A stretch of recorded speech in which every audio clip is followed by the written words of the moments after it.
Good morning, and thank you very much for Olivia for organizing this event, and in particular this session. We have three excellent papers.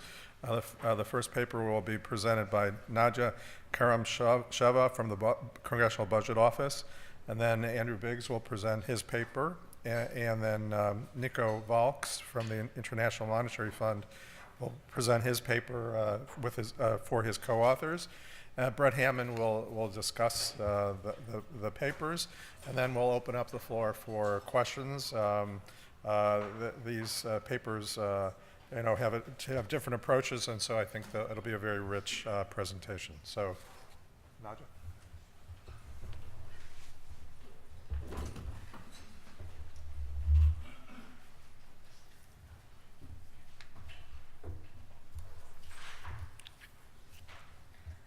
So good morning, everybody. Thank you so much for being here at 9 in the morning on the second day of the conference. I really appreciate that. Before I start, I would really like to thank the organizers, Olivia and Anna Maria, for inviting me to be at this conference.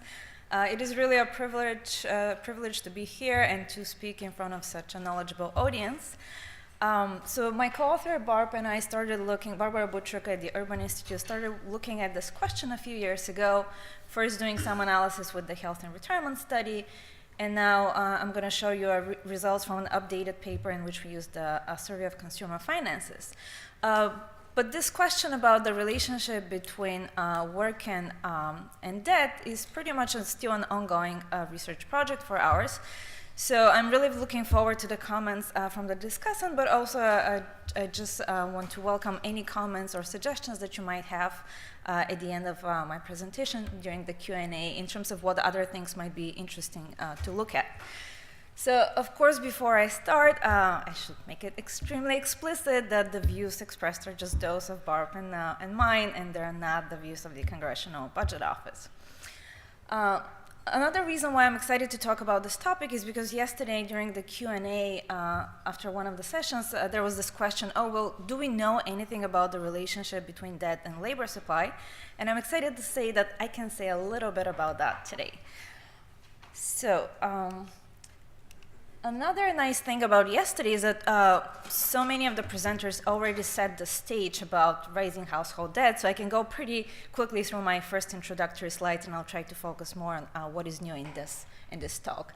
But also just to put household debt in a somewhat different, bigger context, I just want to mention also something that I'm sure you all are very well aware of, is the fact that labor supply or labor force participation has been increasing over the last 20 or 30 years quite dramatically among people 55 and older. So we know that for men, this actually marked a reversal of a trend towards earlier retirement that we observed starting from the 60s through 1990s. And for women, we have been seeing increasing labor force participation, a lot of it driven just by younger cohorts participating at all ages. So authors have looked at various different explanations for what could be driving this trend and what does it mean for the future. Some of the usual culprits have to do with changes in education, changes in Social Security rules, for example, increases in the full retirement age, the phase out of DB plans, the decline in physically demanding jobs, the fact that people live longer and healthier lives, cohort effects, particularly for women. But the question that we want to pose is, does household debt have anything to do with that? So just to be upfront, I would say that probably the jury's still out on at least the causal relationship between the two, but we think that yes, indeed, there might be some driving forces behind household debt, pushing people to delay their retirement and kind of tend to work for longer. So there's a very extensive literature first related to debt at older ages. A lot of the work done in that space is actually by Olivia and Anna Maria and their co-authors, also a lot of other people who are in this room. So I'm not going to spend much time talking about that. I just want to give you a little bit of intuition that comes from our earlier papers when we looked at the Health and Retirement Study. And I believe at the time, Barb and I were the first ones to try to more specifically look at the relationship between household debt and the timing of claiming one's Social Security benefits. So just to give you the basic intuition, in a very simple kind of a two-period conceptual model, We hypothesized that, for example, a household that is liquidity constrained, either because they're overly leveraged or maybe they have problems servicing their debt, typically in the literature, the potential responses for such a household that had been examined are either adjusting current consumption, like reducing consumption, increasing labor supply, which could be in the form of, let's say, putting in more hours of work, or you can also think of that as working for longer, for more years. What we hypothesized is that a household or an individual that is of age 62 could potentially have another channel through which to ease on that borrowing constraint, and that would be through tapping into their Social Security benefits earlier, or as early as possible at age 62. And I'm sure there's no need to explain to this audience why that is important. Claiming benefits early, okay, in this case, could ease on that borrowing constraint, but at the same time, it can have permanent consequences, like claiming benefits before the full retirement age are permanently actually reduced for life. And there's a lot of research done recently that suggests that for the majority of people, it might be actually beneficial, at least from the point of view of lifetime Social Security benefits, to delay at least till the full retirement age, if not later. So in that earlier work, we went on this empirical exercise to see, are we actually seeing this in the data? And I'm not going to keep you in suspense. We did not find any evidence that people who have more, or who are more leveraged or have household debt are more likely to claim early. On the opposite, we saw that for the average person, it's the opposite effect. So they tend to delay for a little bit longer, and they tend to work for longer. So some numbers to put in your head is, for example, we found that for a person who has a mortgage, for example, it tends to delay claiming by about 4 months and tend to delay full retirement from the labor force for about 5 months compared to those who don't have mortgage debt. Okay, so that's what we found. What we're going to do here is we're going to look at the Survey of Consumer Finances, which will allow us not only to look at more recent data through 2016, but something that we couldn't do in the earlier analysis. We can do more detailed analysis for different categories of debt. And in particular here, we'll be also able to focus on credit card versus student loans debt. So there are reasons to believe that not all sources of debt are created equal. Some might be more risky than ours, so we might potentially find heterogeneous effects. Yes, so as I said, so just very quickly, our main sample includes those between the ages of 55 and 70, and when we look at Social Security receipt, we restrict the sample between 62 and 70. We're also going to focus only on individuals who are not disabled and who have at least 10 years, who have worked for at least 10 years over their life in order to get a better proxy for who is eligible for Social Security. The main outcomes of interest that we're going to look in this paper are the probability of working, the probability of being retired, the probability of receiving Social Security benefits. So all of these are self-reported. And then we're also going to look at expectations. So respondents in the SCF are asked about how much longer do they expect to continue working full-time or to continue working overall. And the main variables of interest are going to be the presence of debt and the presence of different categories of debt. So we're going to separate that into mortgage debt, credit card debt. So these are outstanding balances carried from one month to another. Student loan debt and other debt. And we're also going to look at the value of debt and also at the degree of leverage, where that will be measured as a ratio of total debt versus over total assets. We're going to look separately at households that have negative net worth or more debt than total assets, and also whether households have more debt than financial assets to cover that debt. And we're going to, in all of our specifications, we're going to have a full set of controls that include demographics, self-reported health, spousal labor supply and benefit receipt, other income, presence of health insurance and defined benefit plans, a full set of age and time dummies to control for age and time effects, and also importantly, just have in mind that in all of those specifications, we're controlling for net worth. So you can think of these coefficients on debt as showing you a separate effect of debt, separate from its contribution to net worth. So that could be the result of behavioral or other factors. So as I said, I'm going to go quickly through the descriptives. So in these charts, the lines show the share of households with debt, while the bars show the mean and median amount. So darker color is median. So as we already documented, household debt for older workers, and again, I apologize for calling those 55 and 70 older, but again, they're older compared to other people. But as some of my coworkers who are in their 50s like to think of this age range as like workers at their prime. So household debt for workers at their prime has been increasing over time. We saw similar trends with mortgage debt yesterday. One thing that I want to highlight, and I think it was somewhat mentioned yesterday, so the two lines here, the dotted one shows the share of homeowners in this age group, so that has remained relatively flat. The darker colored line shows the share of the house paid. So what we're seeing here is that households in this age range have been slower at paying off their mortgages, but also what is noticeable is there's somewhat of a reversal of that trend past 2010 or past the most recent recession. So we see something similar for credit card debt, of course lower levels, but again increasing amounts, a spike during the most recent recession. What for us was quite interesting is the rise in student loan debt so again, these are households between 55 and 70. If you look at the somewhat younger group between 55 and 61, you see even higher levels. So again, in 2016, it's not a dramatic share, it's about 10%, but both the mean and median value have increased quite a bit. And looking at which households are those that have increasing student loan debt. So these are lines with share of student loan debt by net worth per cell. So we see that most of that rise has happened for those in the middle and bottom of the net worth distribution.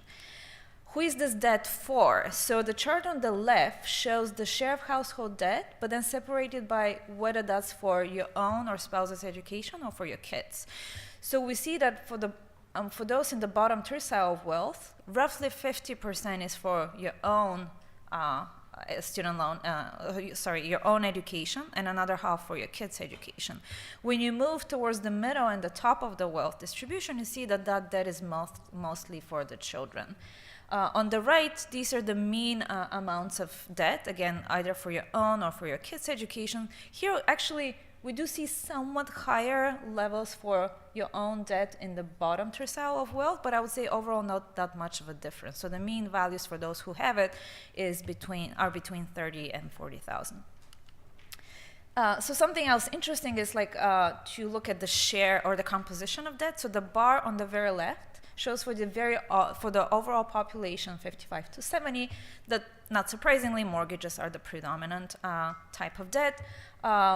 Credit cards and student loans are like 3 and 4%, and 25% is comprised of other debt. So we have not separated vehicles here, but I would suppose that they constitute a pretty significant share of the other debt. What is interesting, I think, is the variation or the heterogeneity. So if you focus on individuals in the bottom tercile of net worth or those with negative net worth, you see that actually student loan debt now comprises a much more significant share. So how about the other aspect of the balance sheet? How about assets? So the figure on the left just shows the average leverage ratio, the ratio of debt to assets over time for households between 55 and 70.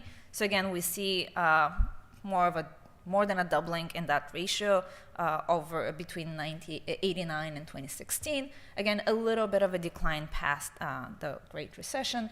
And then the graph on the right just shows the same ratio, but kind of in a synthetic cohort analysis. So each line here is a different cohort. So starting at the very bottom right, those are in households born in the 1920s. And then going all the way to the top left, that is the youngest cohort we've looked at, those born in the 1980s. So what is interesting here is to see that each consecutive cohort has been actually more leveraged at every age. Something else which is interesting is that the last two data points on each of those lines indicates the last 2 waves from the SCF. So we do see some trailing off or some deleveraging, particularly for cohorts born in 1950s and later. How about those with negative net worth? We were surprised to see that, although not a huge share, there's a 5% of households in this age group who have negative net worth in 2016. And the mean and median amount of net worth increased dramatically during the Great Recession. It has declined somewhat, but it's still higher than at the beginning of the period.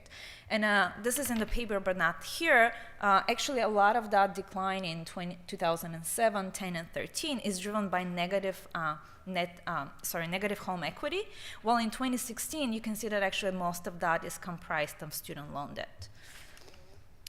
What is the basic relationship with work and retirement? So the solid lines indicate households who have debt. So again, in the sample, that's about 75%. And the dotted line are households who don't have any debt. So we see, similar to our previous work, is that households who have debt are more likely to be working at every age between 55 and 70, less likely to be retired on the bottom, so that's kind of a mirror image, and somewhat less likely to say that they're receiving Social Security benefits, but the difference in the SCF, which surprised us, is much smaller than what we found in the health and retirement study. So as I'm going to talk about that later, it is possible that there's some kind of heterogeneous effect that is the result. Of course, we cannot fully rule out that there isn't some kind of mismeasurement in the SCF in terms of how Social Security benefits are reported, and we've wondered whether there's perhaps some confusion in terms of SSI or disability, but that's something to be explored further. So just to move into the regression results, now that we control for all of those other factors, we find that on average, households who have debt are about 10 percentage points more likely to work, about 1 percentage point less likely to say that they're receiving benefits already, but that's not significantly different from zero, and about 10 percentage points less likely to be retired. So to look into the different categories of debt, I put those on a graph. So the line in the middle indicates the zero. So looking at various categories like mortgage, credit card, student debt, other debt, we find that the magnitude of the effect is between 3 to 5 percentage points. And the probability of being retired is kind of a mirror image of that. Interestingly enough, at least in the average, we do not find significant results with student loan debt, but that could be the reason because there's a very relatively small share of people in this group that have it right now. In terms of receiving Social Security, this goes kind of counter to what we found in previous work. So for example, we do find that those with mortgages are less likely to be receiving benefits, so perhaps they are delaying for longer, and that confirms our previous findings. But here in the SCF, we find that those who have credit card debt are actually more likely to be receiving benefits. So the countervailing effects of those two is probably the result of a roughly zero effect that we find on average. So we also look at the value of debt. So in general, in our specifications, we look at the log of debt. So we interpret those results as a percent change.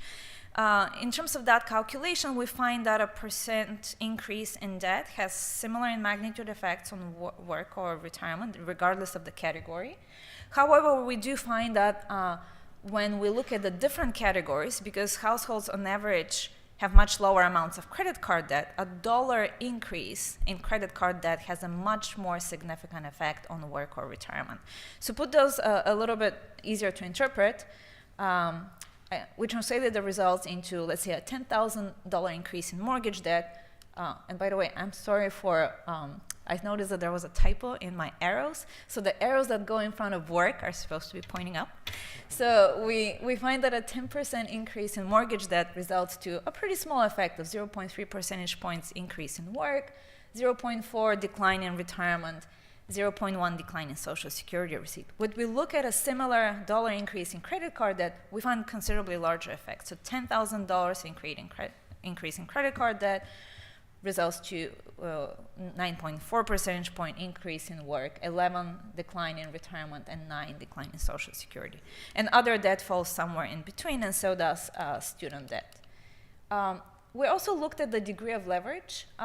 So I'm going to highlight two interesting results, and those have to do with the fact that households that are more leveraged, here we actually find that they're somewhat more likely to be receiving Social Security benefits.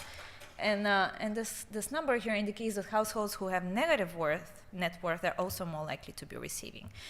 Looking at the degree of leverage, so in terms of work and retirement, we find monotonic results, but looking at the degree of leverage in terms of Social Security, we find that households that have some debt, but still enough financial assets to cover that debt, are more likely to be delaying or like less likely to have claimed, while those that have more debt than the value of their financial assets tend to have claimed earlier. All right, and just in terms of retirement expectations, we find that more leveraged households are more likely to expect to work longer full-time and longer overall. All right, so we also did some analysis in terms of trying to control for the potential endogeneity of debt, and I welcome you to read about those in the paper. So just to summarize, what we find is that overall household debt can be associated with higher propensity to work, lower propensity to be retired, and we find similar effects of the categories of debt in terms of percentage changes, but the dollar amount of debt in terms of credit cards has a much larger effect. Well, thank you very much for your time.